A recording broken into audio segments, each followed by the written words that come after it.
his face fell, and God said to him, "Why has your countenance fallen? If you do well, will not your countenance be lifted up again?" So sin separates us from God, and feeling guilty about it can depress us. Again, not happening here. The second thing, conspicuous in its absence, is sorrow, tragedy, terrible things happening. Again, that's something that we see in many places in the Bible, but not here.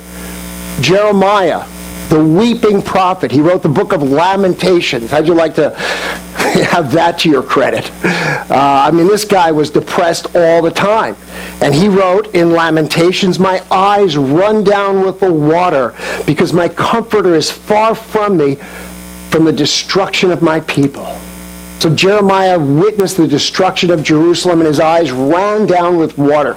He was horribly depressed because he was sorry.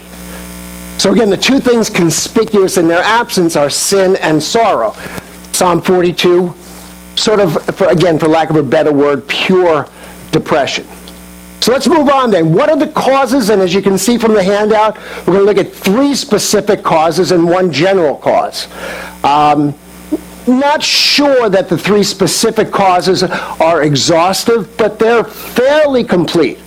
Okay? 3 things that we read about in the that will bring depression onto this man's life. The first were life changes. This is sort of Psychology 101 if you ever took that in college. There are lists. You can go online and type causes of depression, and up at the very top are always life changes. And so, for example, if you get divorced, that's horribly, horribly, horribly depressing. But guess what? So is getting married for a lot of people.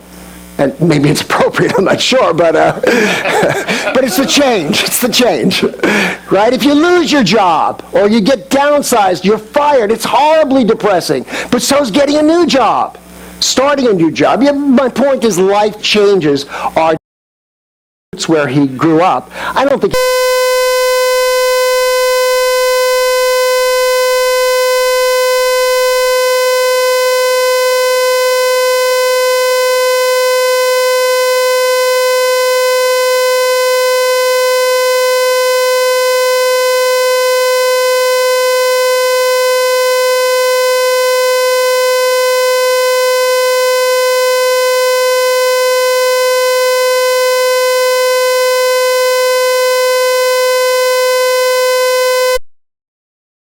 the theme for this message is you've got to learn to develop a relationship with God on your own.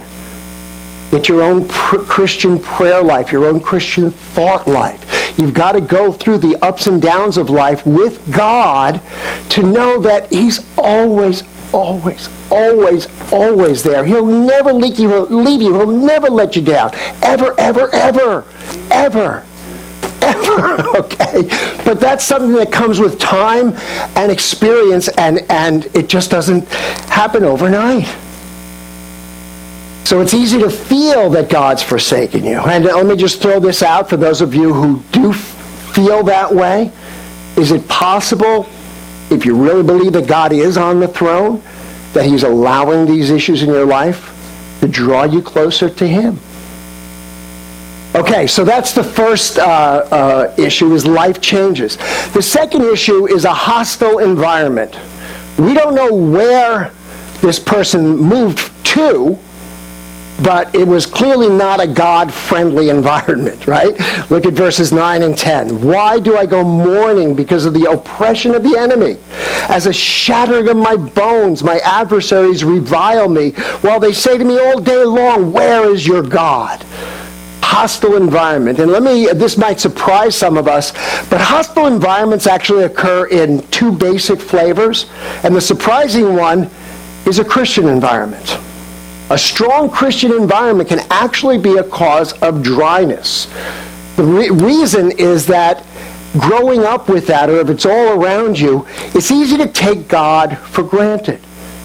It's easy to become complacent because everybody seems to believe, and God is just sort of part of the woodwork. It's like a noise or a sound that you hear so often, you don't hear it anymore. And so part of that problem, if you come from that kind of a background, is that you don't always feel a need, here it is again, to establish your own relationship with God.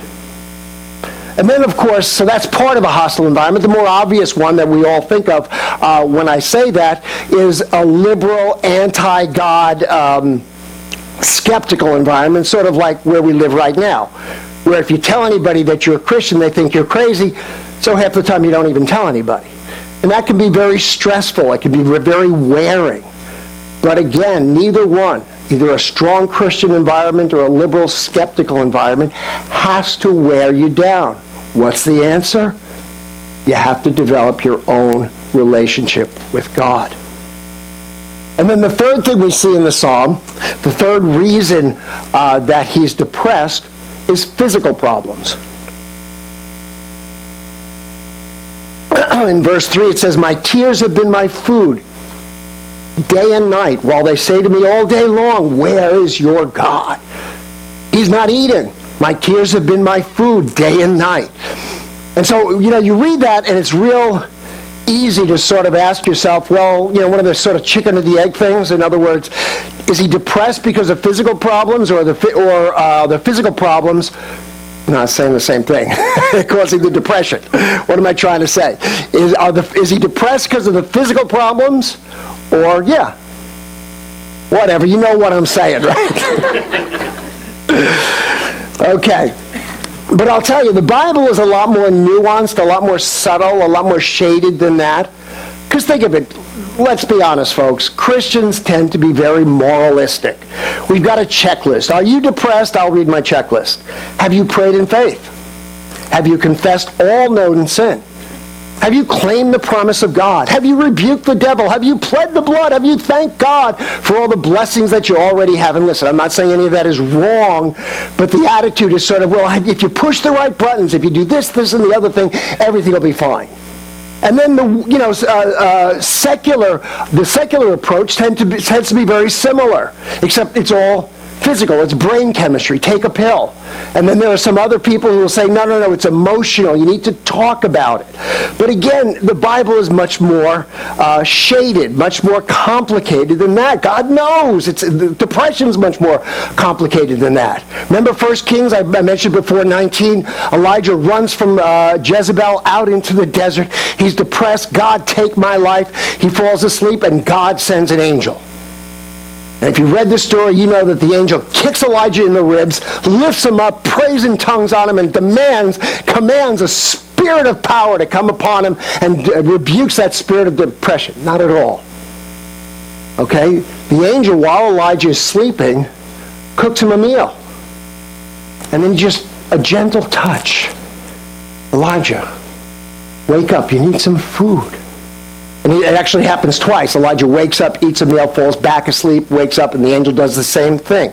My point is, however that depression, that discouragement, that dislocation, that spiritual dryness started, it ultimately involves your entire being, your spirit, soul, and body, your mind, your will, your emotions. And if you have dealt with severe depression, you know exactly what I'm talking about. But be encouraged, because God never gives, the Bible never gives just a simplistic answer. Like I said, have you prayed in faith and rebuked the devil and all that stuff?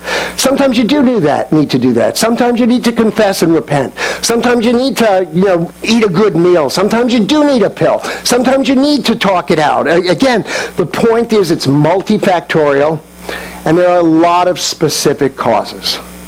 But ultimately, back to the handout, there's one general cause, and that is real straightforward, folks.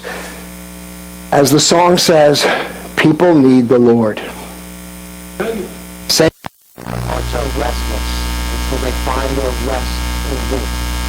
That's saying whether or not you believe it or not, this is true. In the heart of hearts and deep in your soul, every human being needs God. Blaise Pascal, famous Christian theologian as well as a scientist in the 1600s, said that every human being has got a God-shaped hole in his heart. We all need God. And apart from that, we're going to feel dry, we're going to feel dislocated. As Christians, we tend to recognize it for that, but even if you're not a Christian, we all experience it. And it's hard sometimes to recognize it for what it is. And let me try to explain it anyway.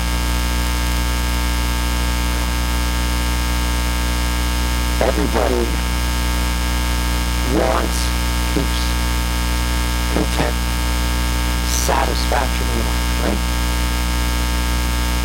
And when we're young, we tend to think that the way that's going to happen is if I have a great job and career, I meet the right person to spend my life with, have a few extra bucks in my pocket, whatever it might be. And so from a certain point of view, you don't have that stuff when you're young, but you just expect that you're going to have it. And so from a certain point, you don't even realize how depressed or dislocated or dry you actually are because you're so convinced that down the road it's going to happen. But then guess what? Down the road comes. And all of a sudden you turn around and you realize that all the stuff that you really desired, that you thought was going to bring happiness, doesn't. Once again, I share that I lived the first half or more of my life battling depression. Some of my earliest memories, literally, when I was a few years old. In any case, the reason I'm saying it now is because I still remember I was 16 years old, hearing a song by Peggy Lee. The average 16-year-old does not listen to this, does not remember it.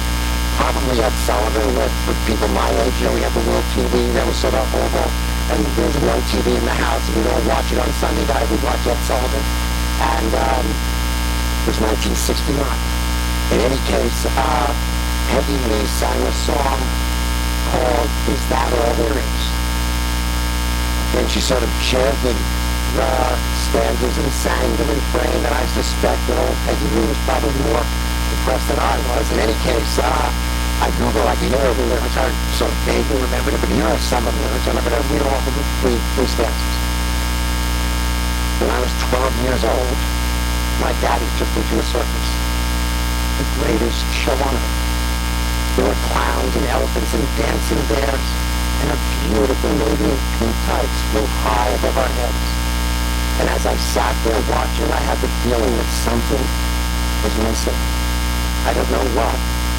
But when it was over, I said to myself, is that all there is to the circus? And she would sing, is that all there is? Is that all there is? If that's all there is, my friends, then let's keep dancing. Let's break out the blues and have it all. That's all there is. And then I fell in love with the most wonderful boy in the world. We would take long walks by the river and sit just for hours gazing into each other's eyes. We were so very much in love. Then one day, we went away. I thought I'd die, but I didn't. And when I didn't, I said to myself, is that all there is to love? Is that all there is? And finally, the last stanza. I know what you must be saying to yourselves. If that's the way she feels about it, why doesn't she just end it all? Oh no, not me. I'm in no hurry for that final disappointment. But I know just as well as I'm standing here talking to you, that when that final moment comes, and I'm breathing my last breath, I'll be saying to myself, is that all there is? In other words, death is just as disappointing as life. Without sounding too morbid, although I suspect that ship has sailed, have you ever asked yourself that question? Is that all there is? Money, career, a great spouse, a great life, cars and houses? Have you come to the realization that those things really aren't what you're here for? And the conclusion is if the stuff of this world doesn't satisfy you, it's because you weren't made for this world. People need the Lord. Okay. The cure. These three things work, folks. But not if you walk out of here after a 30-minute, 35-minute sermon. I really would suggest, especially if this is an issue in your life, that you apply them to your life, apply them to your hearts. Okay, the first thing that the psalmist did was pour out his soul to God.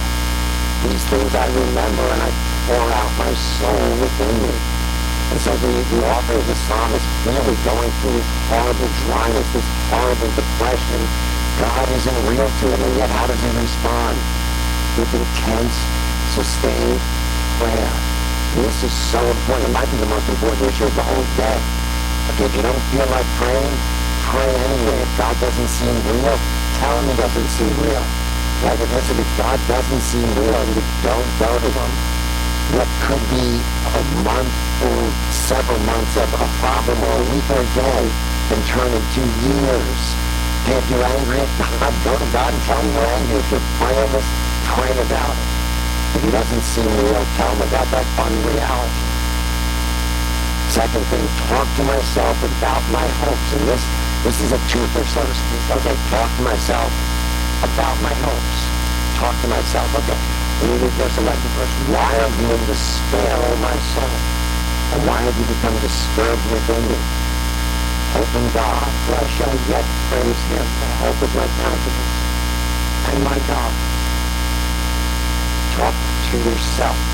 Obviously, if you think about it and read it, that's exactly what the psalmist is doing here. He's not praying. He's not talking to God. Obviously, this was written for us as the Bible, but he's really not writing as a person speaking to you. He's talking to himself. And let me point out there's a big difference between talking to yourself and listening to yourself, especially if you're a person who deals with depression, because you listen to yourself. Trust me. And here's what yourself says. Oh my God, this is horrible. My life is terrible. God, this is never going to be over. God, could you just set the best thing and going on and on and on. Okay? The psalmist is talking to his soul. He's not, again, you have to do both, okay? But he's taking authority over his soul. He's telling his soul what to think. And what he's telling his soul to do, what to think about, is God. Hope in God, right? For I shall yet praise him. Talk to God about your hopes. Because you know what happens when you verbalize it? When you start talking about it, how silly and stupid you are becomes obvious.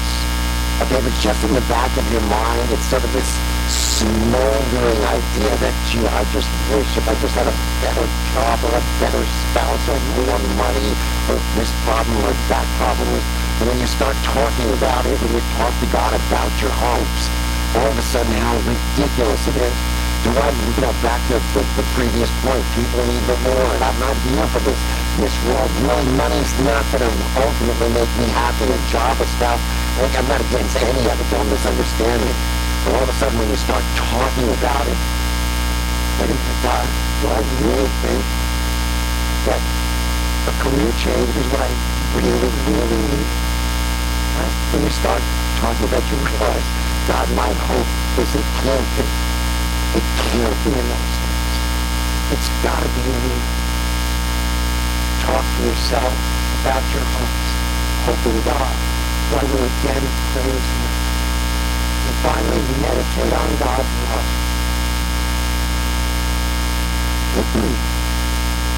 I'm standing here depressed and gloomy, but I will meditate upon your kindness.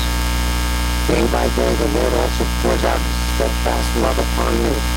And through the night I sing his song and pray to God who gives me life.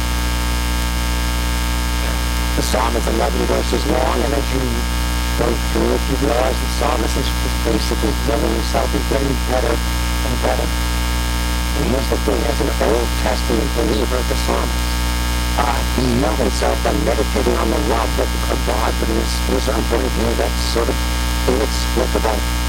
What I mean by that is, yes, there are many places in the Old Testament where it says, I love you with an everlasting love. I will never leave you or forsake you no matter what you do. But there are probably an equal number of passages where it says, I am the Lord thy God. I will not leave the guilty unpunished. I will punish the children to the third and the fourth generation. My eyes are too pure to look upon sin, and so on. So he healed himself by meditating on the love of God. But how much more have we done? You think about Jesus on the cross. There are 7 sayings. He said 7 things on the cross recorded. One of the things he said was, I'm thirst. And the second thing that I want to talk about is, my God, why have you forsaken me? What you need to understand is that you didn't just thirst for a cup of water. You didn't just not sense the presence of God. You experienced cosmic, eternal thirst. He experienced God turning his back upon him and something they had never experienced since the beginning of time. They experienced again a cosmic forsakenness. And the idea is that because of that, that's what Jesus did for you and for me.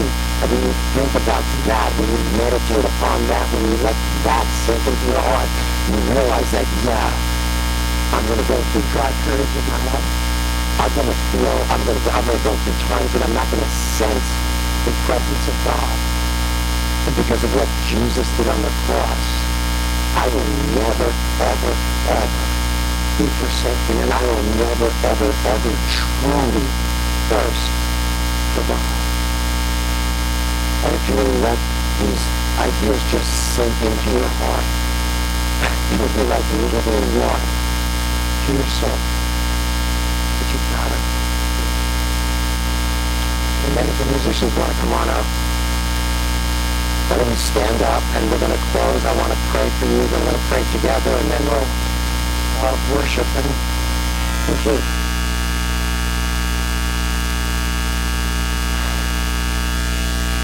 God, I ask you to open our hearts and our minds to the word that we share today.